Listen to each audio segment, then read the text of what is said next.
About 95% of Americans support organ donation, but less than half sign up to be a donor. Why is that?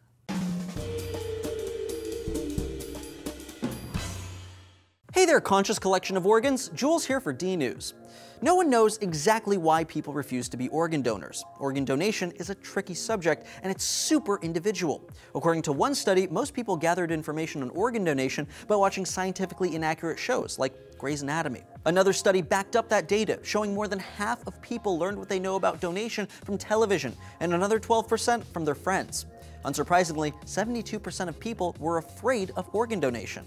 So let's burst this anatomically gray bubble and talk about what actually happens during organ donation. First, if a patient enters a hospital, literally no one is thinking about whether or not they're an organ donor. If it's an emergency, then they're working to save the person's life, and if not, they're trying to make them healthy again. But it's a fact of life that they don't always succeed. If the person does die, only then do they check if the person was a donor. Only then.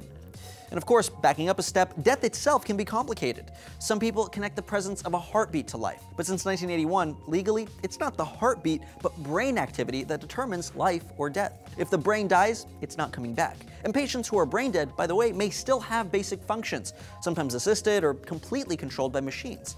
And sometimes the cadaver will be on a ventilator at the time of death to keep the blood pumping, oxygen moving, and the organs alive. Sometimes death is easy to spot. Major injury, blood loss, suffocation, hemorrhage, swelling, stroke, and so on all make the diagnosis of brain death easier. But it's never taken lightly. Brain death isn't an accidental or flippant diagnosis like it is on TV. There's no fancy machine with colorful charts monitoring your brain activity. Instead, doctors, yes, there are two, will conduct a brain death test. According to the American Academy of Neurology, this means checking for reflexes controlled by the brainstem. They'll shine a light into the pupil, scratch the back of the throat, poke to cause minor pain, and put water in the ear canal trying to get eye reactions. If there's no response, they're disconnected from the ventilator to see if they have a respiratory drive, or if they want to breathe. If they react to none of these, doctors then decide that the person's brainstem isn't controlling their body, and they're considered brain dead.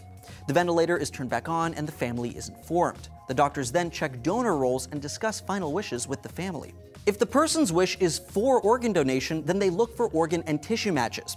The heart, kidney, liver, lungs, pancreas, intestines, skin, bone tissue, corneas, tendons, ligaments, and blood vessels can all be transplanted. That might sound like a lot, but that still leaves a lot behind. The doctors take as much care with deceased donors as they do with living humans, taking the donor to a sterilized operating room like any other. An anesthesiologist monitors fluids and body conditions while surgeons remove organs and tissues that can be used and inspect them for any unknown disease or damage. They then cool them for transport to the donee. Once the organs are safely removed, the person is closed like any other surgery and the ventilator is shut off. The body is cleaned, hair is washed, and the body is returned to the family. Real quick, there are a lot of myths out there about this process. Donors can have an open casket funeral. There's no problem with that. Organ donation is performed just like any other surgery. And doctors will absolutely work as hard as possible to save your life if you come in, no matter how many desirable looking organs you might have. And finally, no matter how old you are, your organs can be helpful. Organ donation is tough for people. A breathing body with a heartbeat is difficult for many family members to accept as a cadaver. And even if you sign up to be a donor and die in a way suitable for donation, your family can sometimes override that wish. That said, only 3 in 1,000 people die in such a way that allows for donation. They have to be generally healthy, without viral infection, and they have to die in a hospital setting.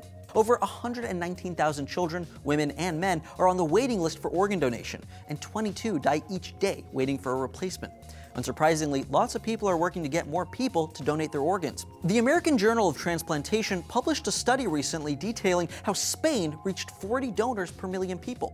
That's huge. In Australia, it's 18 per million. In Israel, it's 11. And in Ecuador, it's 2.